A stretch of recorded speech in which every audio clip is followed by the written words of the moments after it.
जिन कोठियों को बनाने में उसने सारा जीवन लगा दिया, जिस बैंक बैलेंस को बनाने के लिए उसने दिन रात देखा ना रात देखी, उसके साथ कुछ नहीं गया।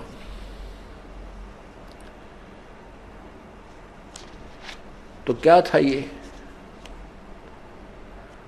इसको याद दिलाते हैं परमात्मा कि तुम्हारे को काल ने यहां इतना मूर्ख बना दिया कि आप मनुष्य जीवन के मूल उद्देश्य को ही भूल चुके हो। उसको याद दिलाने के लिए कहते हैं, मात पिता तेरा कुटुंब कबीला यो कोई दिन का मेला रे। ये कुछ दिन का मेला है और यहीं मिलाया यहीं बिछुड़ जाएगा, और जागा हंस अकेला रे। परमात्मा कहते हैं, हिड़की दे दे रोएगी सुरतान जब तू चलेगी अकेली।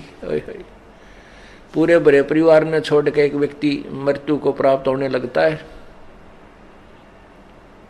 उसको फिर ये होता है, कुछ तो जो अनजान होते हैं उनको ये हो जाता है मेरे बेटियों का क्या होगा, मेरी बेटियों का क्या होगा, वो कहीं ऐसा ना हो जाए। वो तो फिर यहीं उलझ पुलझ के फिर दोबारा वहीं जन्म हो जाता है किसी पशु पक्षी के रूप में।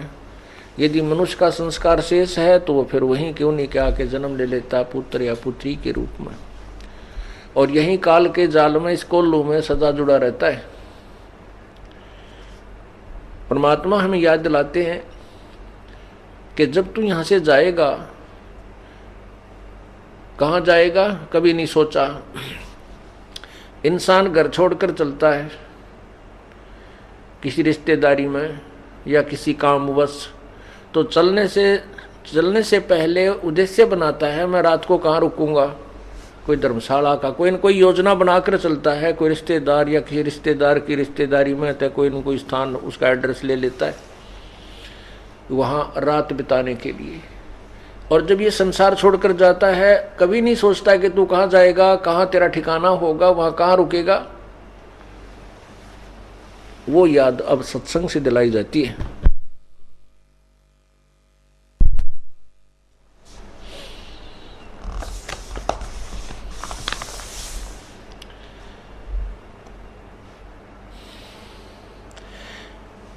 एक दिन ऐसा होएगा सबसे पड़े बिछो माने सबसे बिछुड़ जाएगा। राजा राणा राव सब भाई सावधान क्यों ना हो।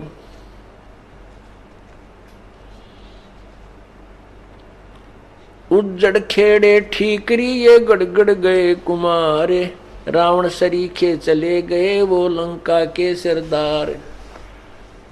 रावण कहते हैं सर्व सोने की लंका होती रावण से रणधीरम, एक पलक में राज विराजी वो जम के पड़े जंजीरम। हमारे पास तो किलो तो बहुत घना हो जाता है, 20, 30, 100, 200 ग्राम सोना हो गया तो काक पीटते फिरते हैं। अब बहुत घना धन हो गया हमारे पास, इतना सोना है, और किलो हो जाता कहना है कि रावण के पास इतना सोना था कि उसने सोने के महल बना रखे थे। और कहते हैं रति कंचन पाया नहीं रावण चलती बार, जब संसार छोड़ के चला एक ग्राम भी सोना साथ नहीं ले जा सका, वहीं छोड़ गया, दुनिया ने लूट लिया। फिर तो परमात्मा हमें याद दिलाते हैं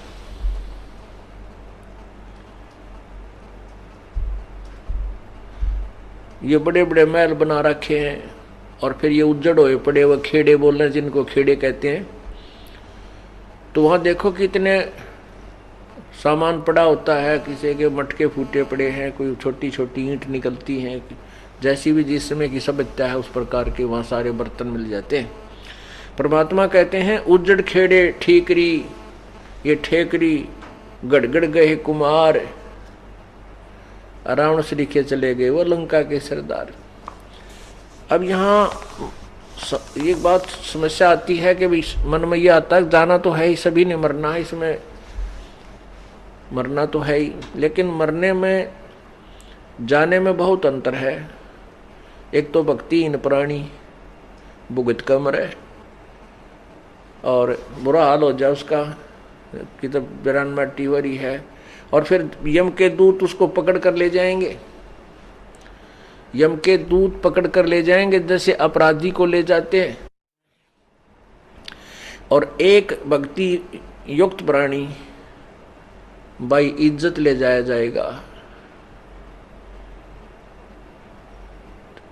आए हैं सो जाएंगे भाई राजा रंग फकीर, एक तो सिंहासन चढ़ के जा एक बंधे जात जंजीर।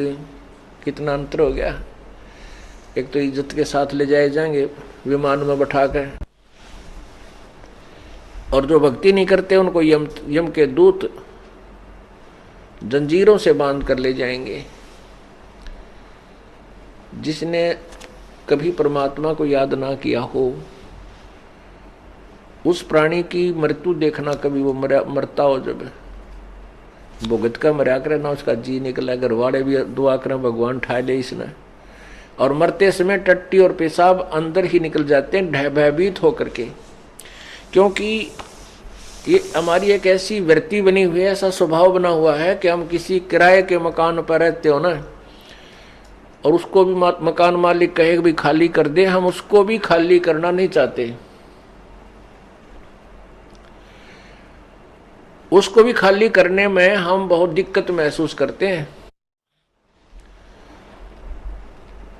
और अपने मकान से कोई कहे खाली कर दे तो मतलब है कौन ही, लेकिन अपना मकान है ही नहीं, वो मकान फिर खाली करना होगा क्योंकि मृत्यु होगी। इसी प्रकार इस शरीर में हम रह रहे हैं, एक सराय है चलती फिरती, एक कोठड़ी है। परमात्मा ने सूझबूझ से हम इस जीव को इसमें फिट कर रखा है, इस काल, इस 5 तत्व के महल में। अब इसका समय पूरा हो जाता, जितने समय का इसने किराया दे रखा है इस शरीर का, तब तक परमात्मा ने ये महल इसको दे रखा है जीव को। और जब इसका समय आ जाएगा तो इसको छोड़ देना चाहिए।